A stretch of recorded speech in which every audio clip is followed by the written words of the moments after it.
All right, so hopefully everybody's doing well today. This discussion is going to be on functional groups, or you can abbreviate it, or I typically abbreviate it FGs or FG. And a functional group is basically the reactive part of a molecule. Okay, and functional groups typically have a characteristic chemical as well as physical property. And so what this means is that particular functional group, which we'll introduce shortly, will always do more or less the same chemical reactions or kind of instill the same type of physical property within a particular molecule. Okay, and so let's take a look at some of the most common functional groups. Okay, so most common functional groups. Okay, now the first one is going to be hydrocarbons. And we've probably heard of this because hydrocarbons are what we use for fuel, right? And like from oil, and they undergo combustion reactions to form CO2 in water, and CO2 is a greenhouse gas. And so using hydrocarbons as a fuel is not ideal, right? And so we probably do have an idea of what these are, but these are basically things that are going to contain carbon and hydrogen, right? Hence the name hydrocarbons. And they will do this forming generally CC single bonds, CC double bonds, as well as CC triple bonds. Okay. Now, when we're talking about functional groups instilling characteristic chemical properties or physical properties, what we want to do is take a look at the hydrocarbons pi bonds in particular. So generally the single bonds, if they're just composed of carbon and hydrogen and they have only single bonds, these guys are non-reactive generally. Whoops, that's not the right letter. I'll put NR for non-reactive. Whereas these guys right here, they have the pi bond, right? So this extra, these pi bonds right here. Now, we need to remember the idea of Lewis acid base chemistry. So these particular pi bonds are making these alkene and alkyne a Lewis base. Remember, LB, and then they are also nucleophilic. And remember, that was basically something that was electron rich, hence the pi bonds having an abundance of electrons, and that's why they're electron rich. And they attack electron deficient species, or also known as electrophiles. Okay, now that's basically going to be the case for all alkenes and all alkynes. Those are electron rich, and so they are nucleophilic and have the potential to attack an electrophile. Okay.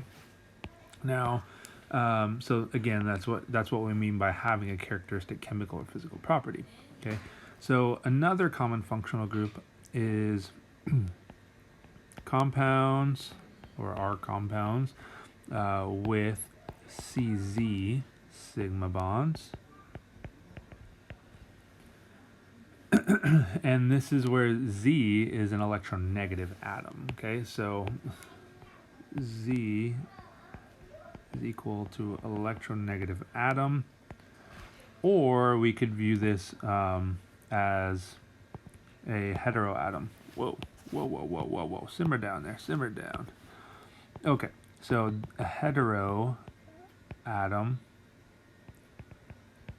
is basically something that's not, aka not carbon or hydrogen. Okay.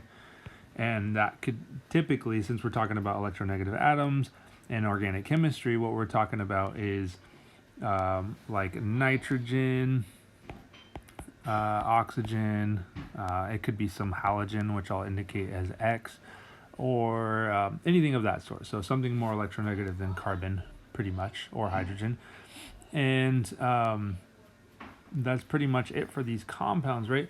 And so since we have a more electronegative atom, what happens is we create a delta positive on the carbon, right? Actually, let me change that to blue because I like it better. So delta positive on that carbon, and then a delta negative on that Z atom, or that electronegative atom, which maybe is nitrogen, oxygen, or some halogen. And so what does that do, right? Since there is a dipole, so, or a partial charge, and that makes the carbon more susceptible to nucleophilic attack. Okay, so makes carbon more susceptible to nucleophilic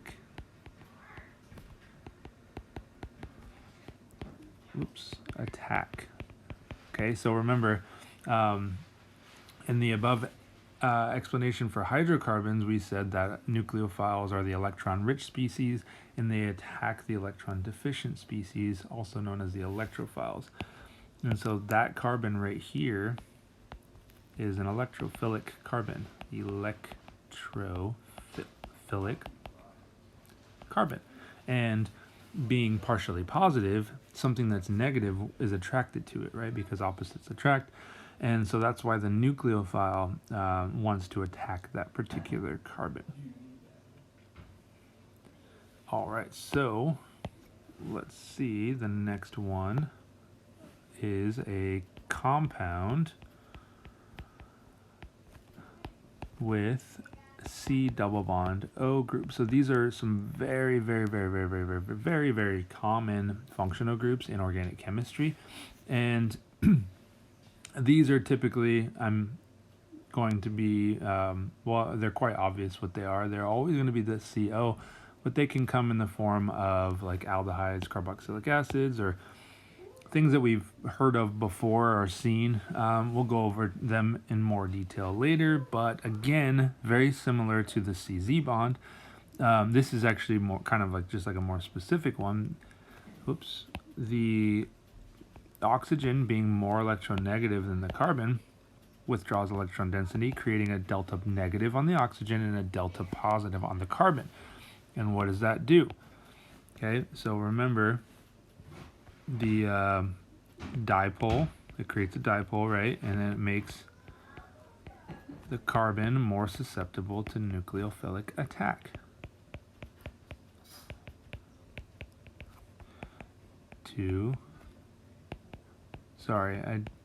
Nucleophilic attack. So one thing I want to mention, an abbreviation for nucleophile is going to be like an NU for nucleophile, and then typically you'll see a lone pair on there, because a lot of nucleophiles will have, or they all have they all have at least a pair of electrons, right? So it can either be a pi bond or a lone pair from something, but generally they're going to be looking more or less like that. And so that's just an easy way of abbreviating it. And then for electrophile, I'll probably just do like an E+, okay, to abbreviate electrophile. So if you see that, now you know what they are. It's a lot easier than writing out nucleophile or electrophile, right? It gets pretty tedious when you're doing that. So anytime you can abbreviate things, you gotta go for it. Okay, so hopefully those make sense. They generally are going to be pretty intuitive as long as you understand the general concept of Lewis acid-base chemistry, which is, or breaking it down to like a nucleophile and electrophile. If you have a delta positive and a delta negative, or a straight up positive and a straight up negative, then two things are going to want to come together. And that's all, pretty much all chemistry is. It can be dictated by the charges, or nucleophilicity or electrophilicity. Okay, so first let's go into detail a little bit more about the hydrocarbons. So hydrocarbons because there's different classes of hydrocarbons. Let's see if this will work. Yeah, look at that. Beautiful. All right, so the first one, alkane. And so alkanes are basically just going to be like CHs, right? Only single bonds. And it's going to be abbreviated as an RH. So where the R is the known as the carbon skeleton, which is just a bunch of carbons linked together via sigma bonds. Okay. Then we've also got alkenes. And those, here's a general depiction of an alkene. Notice it's just that double bond here. Let me write that for you. Generic. This is generic, right? Because I don't have anything on these particular other ends of the bonds, but and then it is basically a double bond. That's what an alkene functional group looks like, right? Now we have alkynes, and that's when we have a CC triple bond, and this is again a generic version of that structure, and we're looking at triple bonds when we're talking about alkyne functional groups. And then we've got aromatic species, right? So an aromatic species, it can be a variety of things, but one super common example is going to be benzene. Okay, so this is benzene, and when this particular functional group is on something, it's called a phenyl. PHENYL. Okay, and so that's when it's bound to, let's say, like one of these guys right here. It's a functional group on an alkane, then it's called a phenyl group. Okay, so this is just an aromatic. There's nothing fancy about that other than that. That's the name or the class of them, but these are called aliphatic. So there's aliphatic hydrocarbons, and then there's aromatic hydrocarbons. For now, whoa, I forgot the E at the end of benzene. My bad. So that's pretty much more or less vocabulary, right? So when we're talking about aliphatic hydrocarbons, we're talking about alkanes, alkenes, and alkynes. And then when we're talking about aromatic hydrocarbons, we're talking about the aromatics such as benzene. And we'll get into a lot more other examples. But that's like chapter 14 or 15, like that's later on in this semester. That's at the very end. So there you go. There's just some examples of hydrocarbons as functional groups.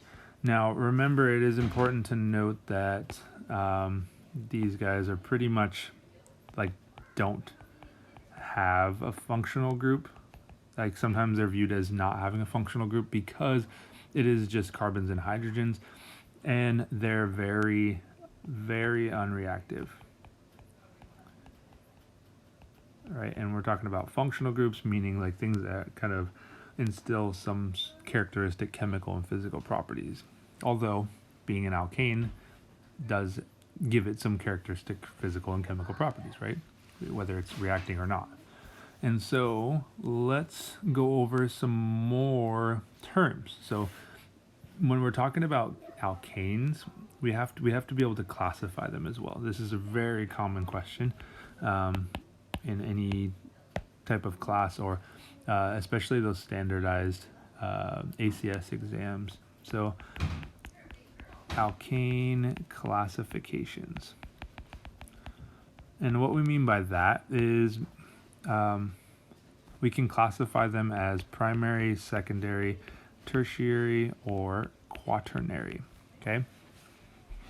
So let's do this. What we've got first is, let's say we've got a carbon bound to a carbon. Okay? Just one carbon. And then, or we can have a carbon bound to two carbons, or a carbon bound to 3 carbons, 1, 2, 3, or a carbon bound to 1, 2, 3, 4 carbons. So which one do you think is the primary? All right, so it's kind of straightforward, right? The carbon, this carbon right here, we're focusing on that one, that one, that one, and that one only, and we would classify each of these boxed carbons as primary for that one, secondary for this one, okay, and then tertiary, and then quaternary.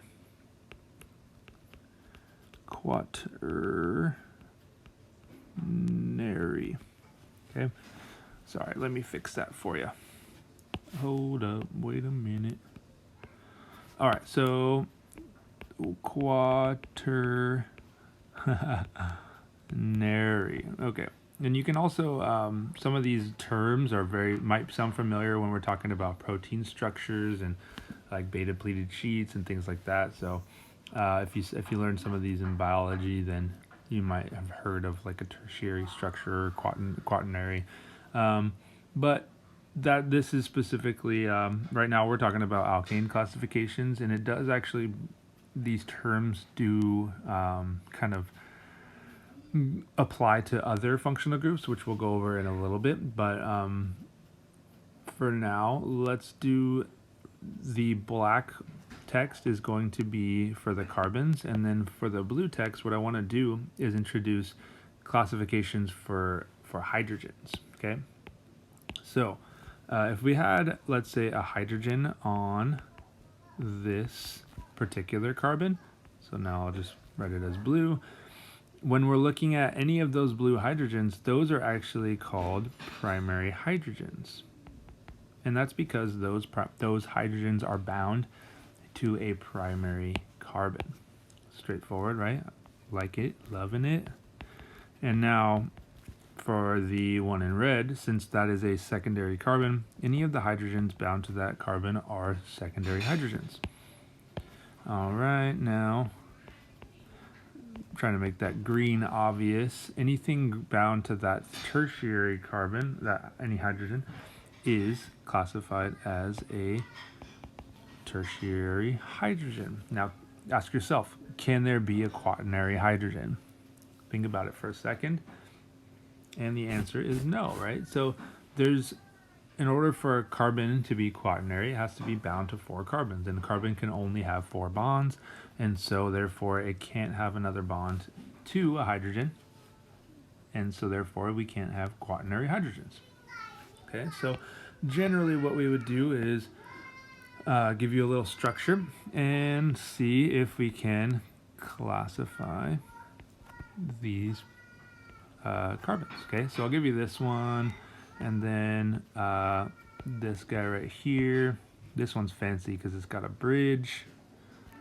Like what's even going on here? So maybe I didn't draw it that well, but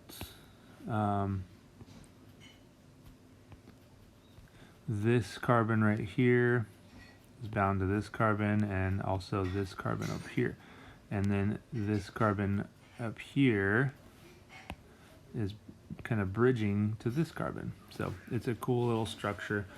It's like a bicyclic compound or a polycyclic compound because there's more than one ring structure within that. But either way, let's just try out some of the classifications. So first, let's just look for, in both of these structures, for the primary, for the secondary, the tertiary, and the quaternary. We'll go in order, right? So we'll look at the left structure, do primary, we'll look at the right structure, do primary, and then we'll move on from there. So if you want to pause the video and try it on your own, I'm going to label my blue as primary, my red as secondary, my green as tertiary, and the black as quaternary. So let's erase these dots. And so again, go ahead and pause it, and if you want to try that on your own, see if they match mine. But I'm going to move on right now. So looking for primary carbons. I'm looking for a carbon that's only bound to one carbon. So this guy right here, right? Bound to one carbon. This guy right here, this guy right here. Each of those, this one right here, and this one right here. So we've got quite a few. Now notice that it's basically the end of a line in terms of a skeletal structure, right? That's the only one that's bound to one carbon. We've got two of those on the structure on the right, okay? So now moving on to the secondary. We basically want to look for something that's got, if you want to think about it as it's got two hydrogens, or you can look for the two carbons that it's bound to, but this guy right here is bound to two carbons. These two and these two are all secondary. Okay, let's move on to the tertiary. This particular carbon right here is bound to 3 total carbons. This one right here and this one right here are all bound to 3 carbons. And then our last one is quaternary, so it should be process of elimination, right? This one as well as this one. And if you want to take another look at it, you can double check the work to make sure all of those carbons are bound to the specified amount. Okay, so there's hold on, yep.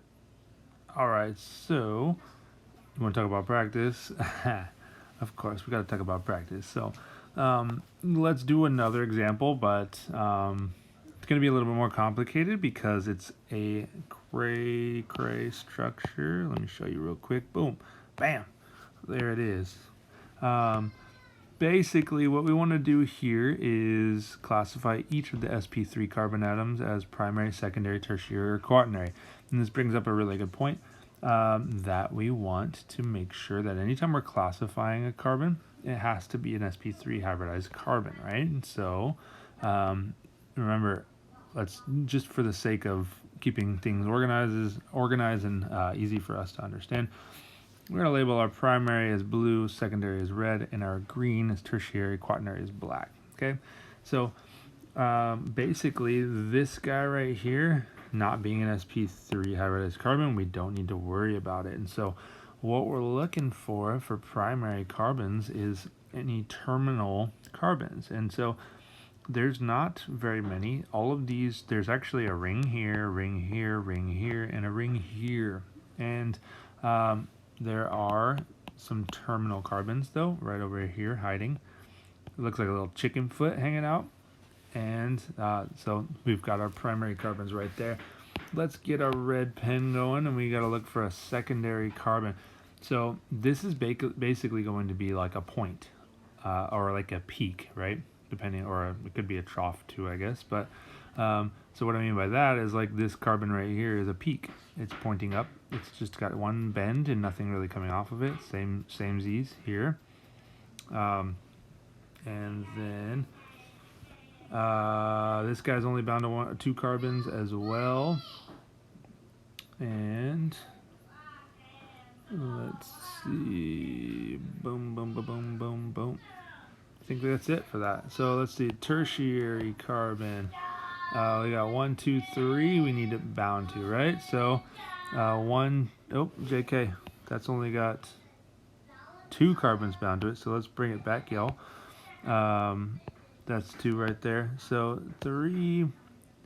We got 1, 2, 3. So this guy right here is a tertiary. We've got 1, 2. Oh, that brings us back to primary, because I didn't realize this particular carbon right here is bound to 2 oxygens and a carbon. And so let's go to quaternary, because this guy right here is quaternary, this guy right here is quaternary, and then this guy right here is quaternary, and all the other ones are either sp2 hybridized or just oxygens. And so there you go, we got it. As you can see, the compounds can get pretty complicated, and it's just going to take some practice, but work your way through, kind of like we did. I like to focus on one thing at a time, but obviously you can see at the end you might miss a couple, but that's fine too, right? Because we're able to quickly go back and kind of finish things up. And so that's all. Let's give it a rest. Okay, so moving on to the other functional group, we got the other common functional functional groups, if you will. So compounds with CZ sigma bonds. See if I can get a nice little rectangle around that, make it look pretty. Oh, fail. All right, one more time. Oh, nice. Okay, so compounds with CZ sigma bonds. Remember, that Z represented an electronegative atom, also known as if it's not carbon or hydrogen, then it's a heteroatom. Okay, so let's write down our functional groups. So some super common ones are going to be the alkyl halides. Okay, and what do you think is going to be bound to it, right? What do you think that C is based off of that name? Halides kind of sounds like a little bit like a halogen, right? So those are going to have the general formula Rx, where R represents the hydrocarbon. Remember, just a bunch of carbons and hydrogens, like a carbon skeleton. And then X is going to represent fluorine, chlorine, bromine, or iodine. Okay, sorry, let me move this guy over, because what I want to do is give you what this functional group technically is called halo group. And so, and you know what, pretty much when I think of halo, I think of Beyonce. And so there you have it. That's what the halogens are. And then when we got an alcohol, we've got an ROH group, right? And so remember that R group represents a hydrocarbon and just a carbon skeleton. It could be pretty much any carbon-containing compound. So that's what's good about that R group, and something we need to remember when we're abbreviating with R groups. Okay. And the functional group that OH is typically going to be called is a hydroxy. Whoops, I'll just leave it like that. Hydroxy. And so when I'm referring to them, however, I'll probably just call them an alcohol. So that OH group. Okay. So I mean, to keep with the Beyonce theme, I've been drinking.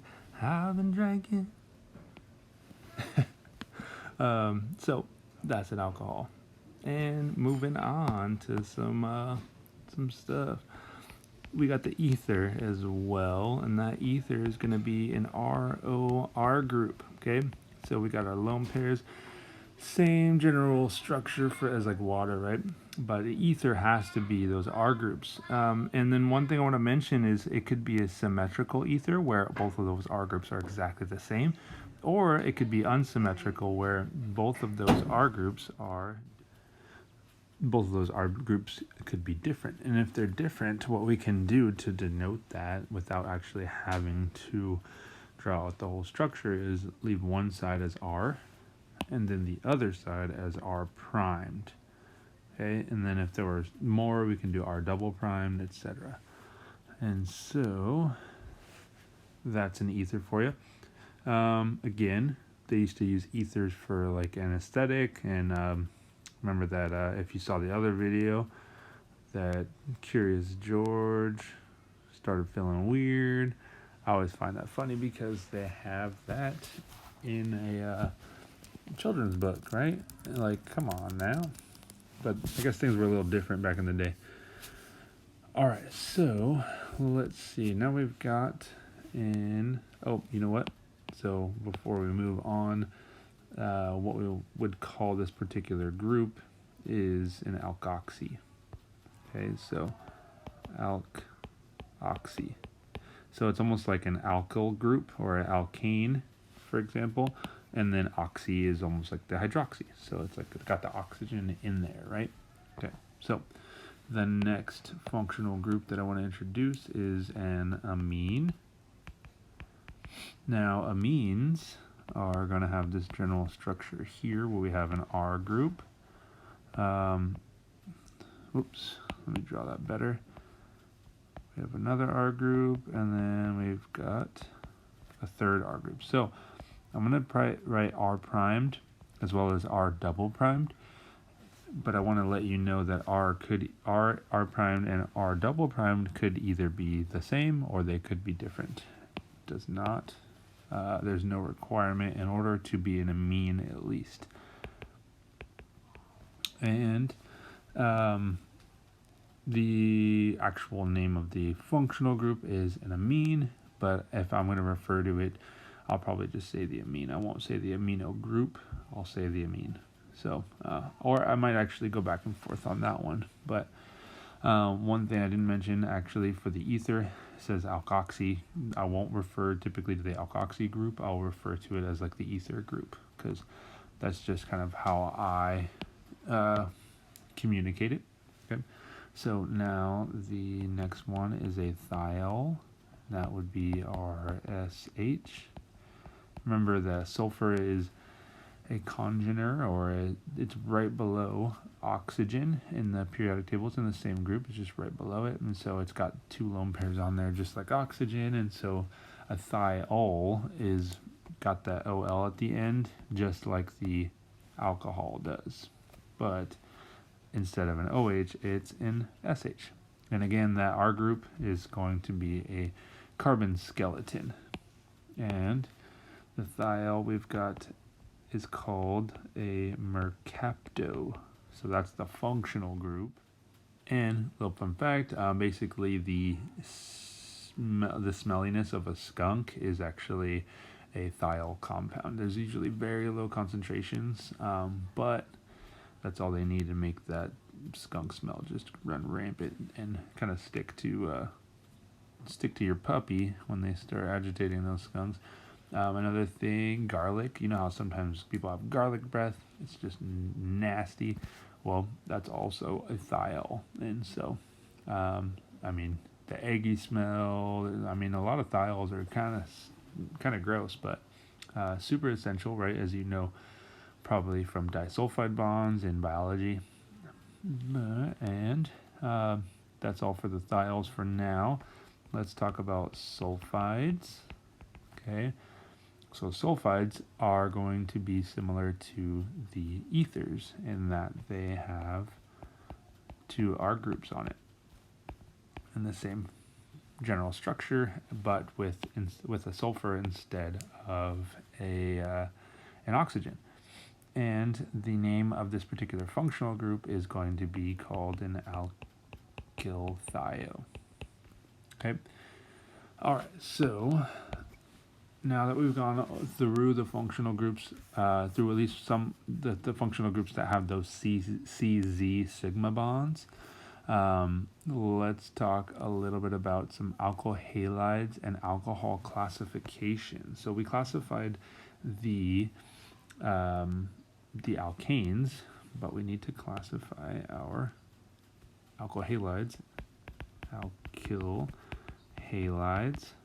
Remember, these were the R groups with the X bonds or the halogens, and then we also want to do alcohols, and then we want to classify them. Okay. All right. So the way I want to structure this is very similar to the classification of the alkanes, but instead we have to incorporate that Z bond, right? We've got a Z here. So basically this first one is a carbon bound to one carbon and also a Z atom. And then the second one is a carbon bound to two carbons and a Z atom. And then the third one is a carbon bound to three carbons and a Z atom. So we can classify this particular carbon, the blue one, as a primary either alkyl halide or alcohol if Z is equal to a halogen, F, so fluorine, chlorine, bromine, and iodine, or an alcohol group, so an OH. Okay, so if Z is bound to a carbon that's only bound to one carbon, then it's a primary alkyl halide or a primary alcohol. Depends on the Z. And then if it's a carbon bound to two carbons and Z, then it is a secondary alcohol or alkyl halide. And then if it's bound to three carbons, then it is a tertiary alkyl halide or alcohol. And remember, this carbon needs to be bound. We're talking about alkyl halides and alcohols, and so the general requirement is that we have a Z bound to a carbon, and then so the other three bonds are going to be carbons for the tertiary, and that means that we can't get a quaternary alkyl halide or alcohol because then we wouldn't have that CZ bond, right? So let's take a look at what we mean. So we've got this structure here, and I'm just going all willy-nilly. I got the OH there, and let's throw one here as well. Okay, so let's start with, you know how I like to do it, primary first. So looks like we've got a primary alkyl chloride, we got a primary alkyl bromide, we've got a primary, or we have, I'm sorry, I didn't mean to say primary or anything, but we have an alkyl chloride, alkyl bromide. We have two alcohol groups on here, right? And so focusing on the chloride, is that a primary, secondary, or tertiary? Well, this particular carbon is terminal, it's meaning it's on the end, and it's also bound to only one carbon. So perfect. Now, if we take a look at the rest of them, none of them are bound, or none of them are terminal. And so let's move on to secondary. I don't see any more of the primaries. Now, what we're looking for is a carbon that's bound to two carbons as well as an OH or a bromine, because we've already established the chlorine. And so this guy right here is going to be a secondary alcohol. Okay, now the other two, those don't satisfy the primary or secondary, and so they are tertiary. They are, double check that, they are bound to three carbons, and so there you go.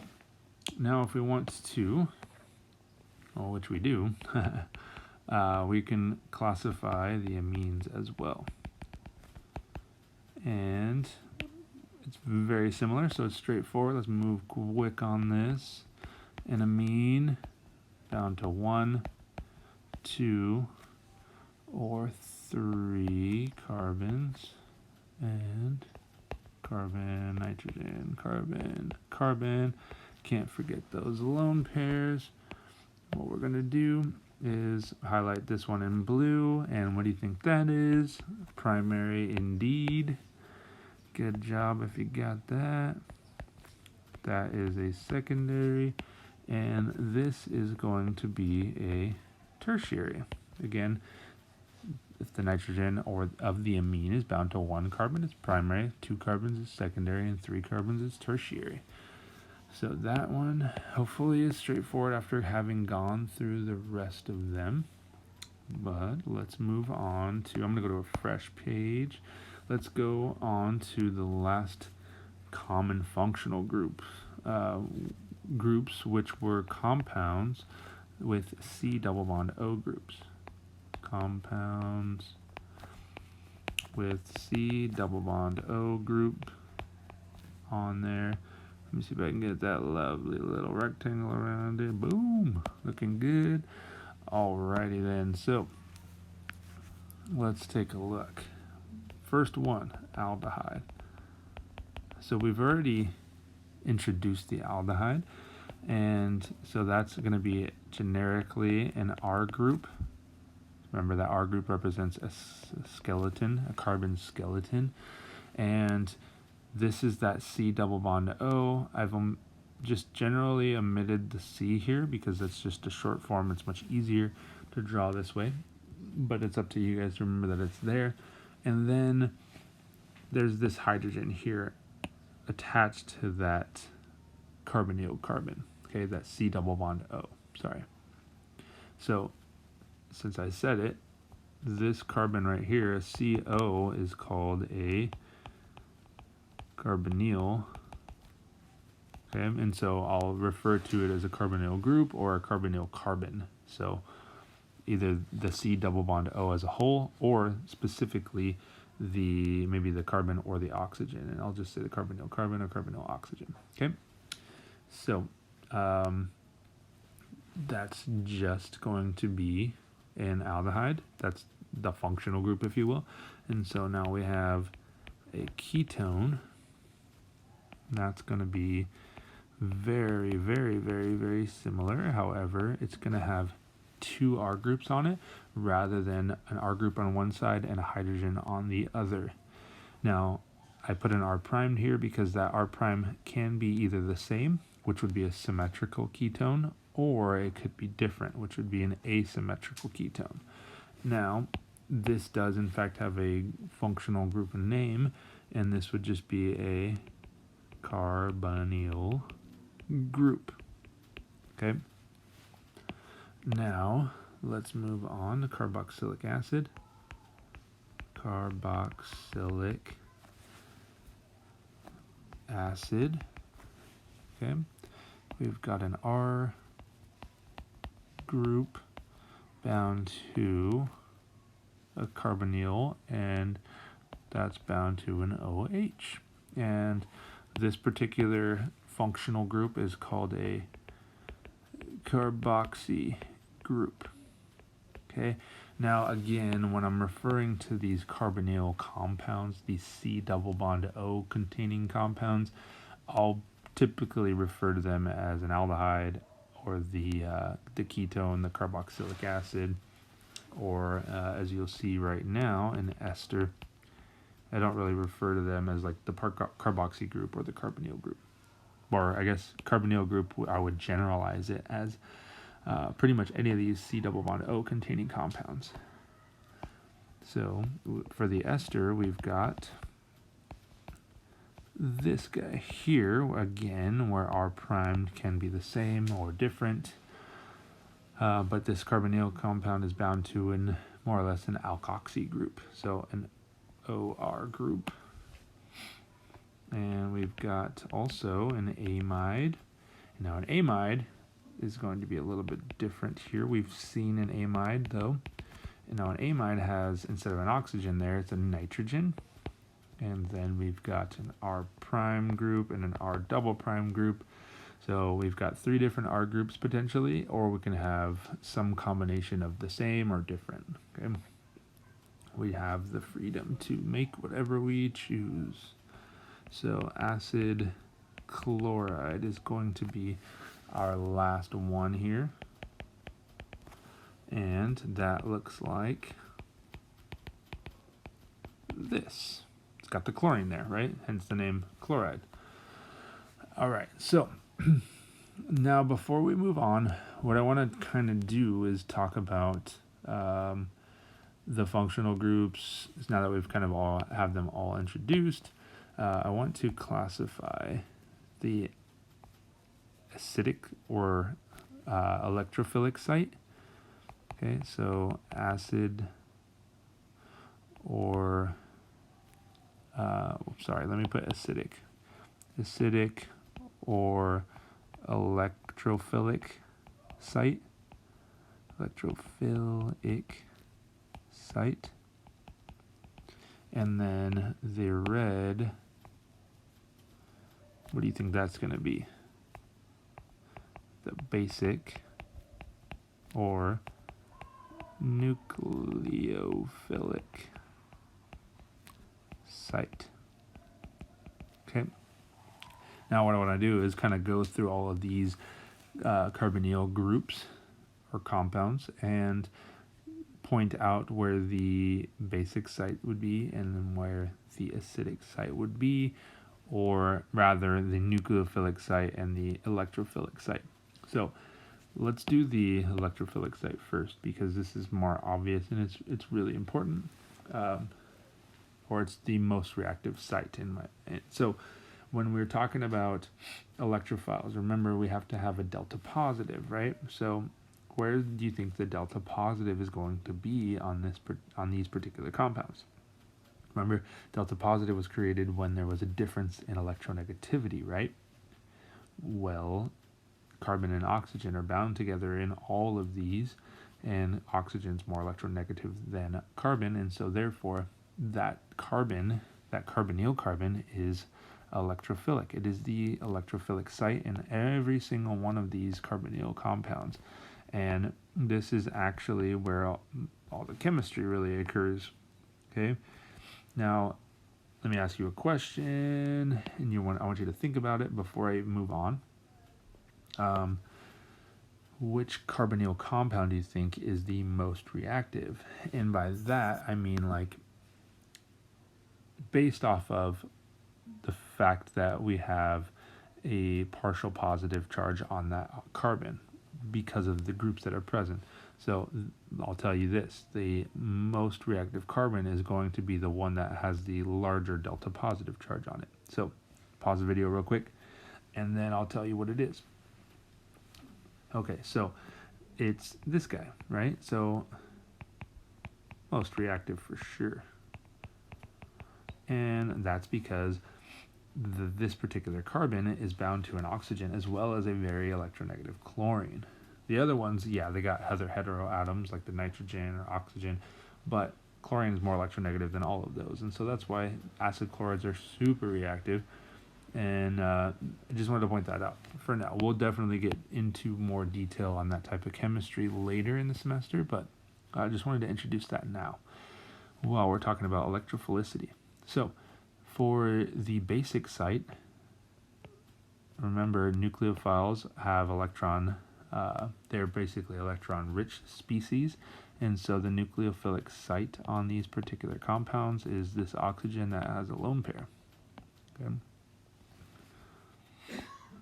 And there's a lone pair here and here. Any of the atoms with a lone pair. Sorry, I forgot to draw the nitrogen's lone pair. I'm not going to draw the lone pairs on the chlorine because that's not of any significance to us right now, but then also I forgot to draw the hydrogen blue because that is a carboxylic acid and it can give up that hydrogen as a proton, and so that's definitely going to be an acidic site. Alright, so moving up, let's go back to these guys. So keeping with the theme, red is going to be the nucleophilic site. So sulfides are nucleophilic, or they have a nucleophilic site. Thiols are nucleophilic. Amines are definitely nucleophilic. We've got ethers, they got that nucleophilic site. The alcohols for sure, and then the alkyl halides. We're not going to focus on that. And then this guy right here, the benzene, he's got all these pi bonds, right?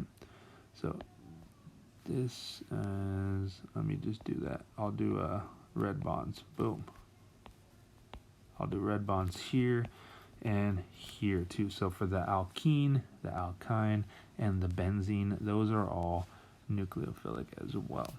Okay, that's because they are electron-rich species, right? So electron rich equals nucleophilic. Okay, and then yeah, I don't need to put it there, you guys can mark that, but let's move on to the classification of amides. Okay, so classification of amides. All right, so we've got a generic amide, right? Let's put some hydrogens on there. We don't even have R groups, right? Because there's no carbons bound to it. And then we can have an amide with maybe one R group on there. And then an amide with, you guessed it, two.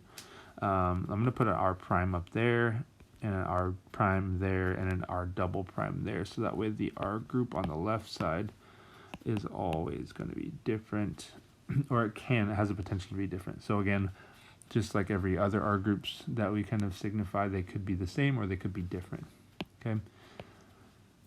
Now let's classify this nitrogen here on this particular amide. It's primary. Okay. Now this nitrogen here it's bound to an additional R group. That's secondary. This nitrogen here is tertiary. Okay. And that's the classification of amides and the introduction to all of the functional groups. So we are good.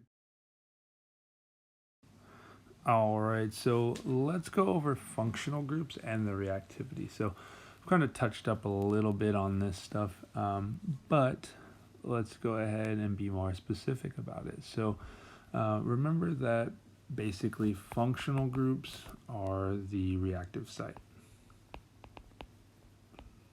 in a molecule. Reactive site in a molecule. And so, and then also remember that electron-rich species react or attack with electron deficient or poor species. Okay, so electron-rich react with electron-deficient, or electron-rich react with electron-poor species. Okay, so I like to put this in red, electron-rich attacking the electron-deficient. And so remember, this can be a positive, delta positive, or just straight up positive, and then this can be basically electrons, delta negative, or straight up negative charge. And this is going to be the nucleophile, and this is going to be the electrophile. Okay, so how are we going to classify? Let's take a look at a couple things, right? So if we have this guy right here, we've got an electronegative atom like chlorine on our carbon, and so that creates a delta positive charge on our carbon here, right? And then it also creates a delta negative on this chlorine here. Okay, and so this is going to basically make this particular compound more reactive, and that site is going to be susceptible to nucleophilic attack. Susceptible to nucleophilic attack. Okay, what's another one that's going to be like that? We can potentially have this guy. Okay, and so this site is also going to be delta positive or electron poor. Okay, and then we can also have some structures like this, or like an amine. Let's put an R group, another R group. Okay, and so these ones, however, are going to be electron-rich species, and this nitrogen is going, and this oxygen and nitrogen are going to be viewed as basic or nucleophilic, and they will attack things like that right there. Okay, and so they were going to want to come together. Another type of functional group that we might see is going to be those with pi bonds, and so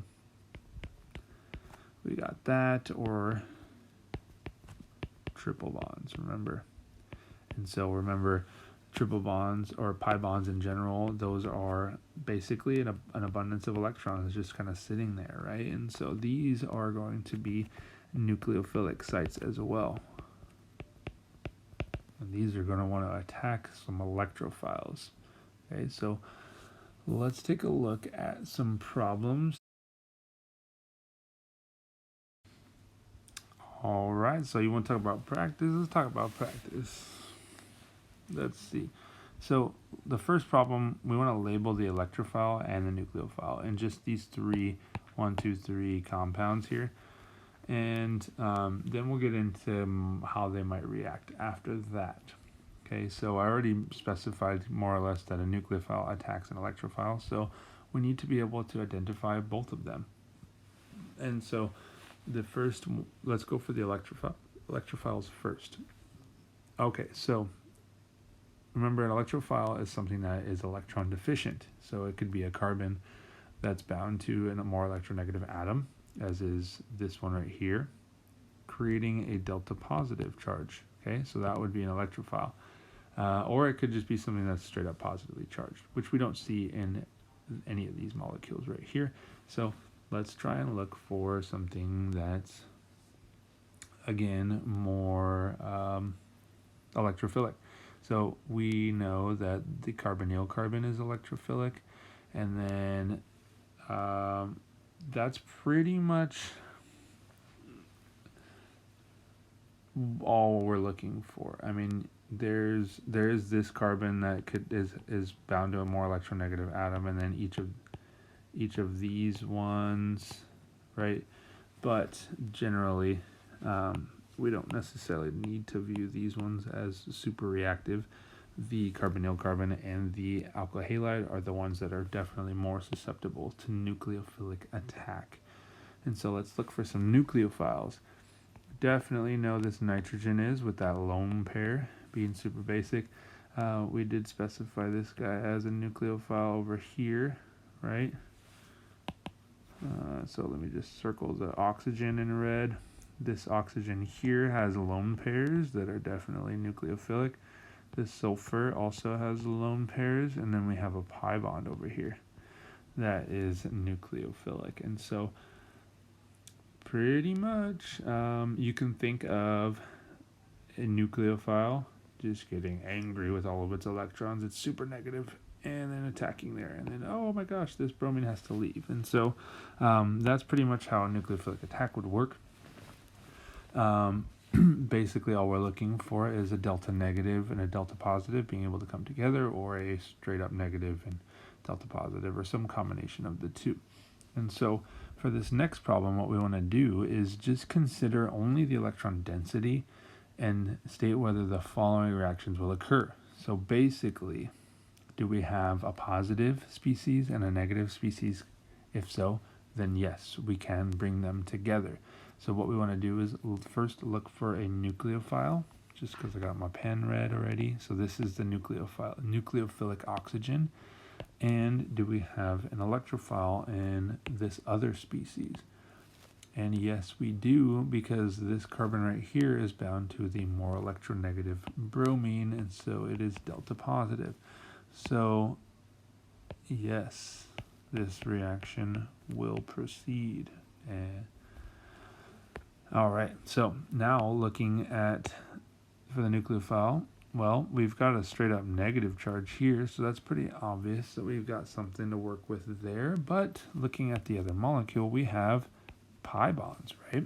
And so these pi bonds right here are also nucleophilic, and so no, this will not occur. Let me not cross out the no. I don't want you to think I'm saying no, it's not, no. But so the reaction will not move forward. Going to the next one, we have a negative charge on this methoxide, and therefore that would be our nucleophile because it is electron rich. So now we need to look for an electron poor species in this molecule. And we do definitely have that. Remember, acid chlorides are actually the most reactive of all of the carbonyl compounds because they're bound to that electronegative chlorine as well as that oxygen. And so, yeah, these will react.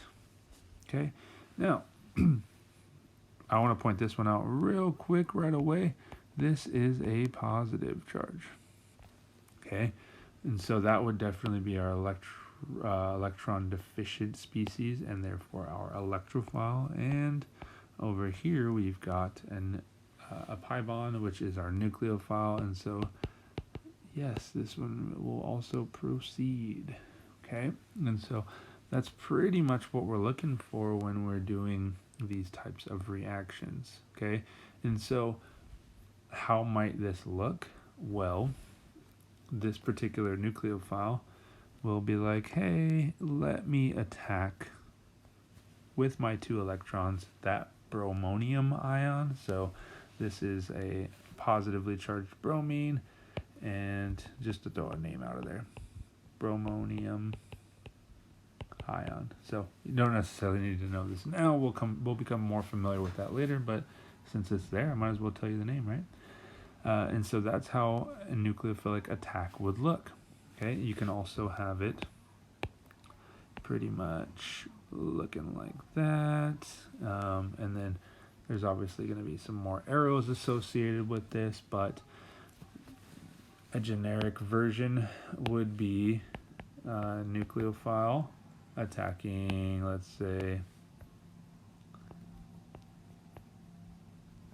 an alkyl halide, and we would just go here like that. Okay, and so that's a generic nucleophilic attack on an alkyl halide, and that's it for functional groups. I know there's a lot, but a lot of it is pretty intuitive once you kind of think about it in terms of acid-base chemistry, and specifically Lewis acid and Lewis-base chemistry.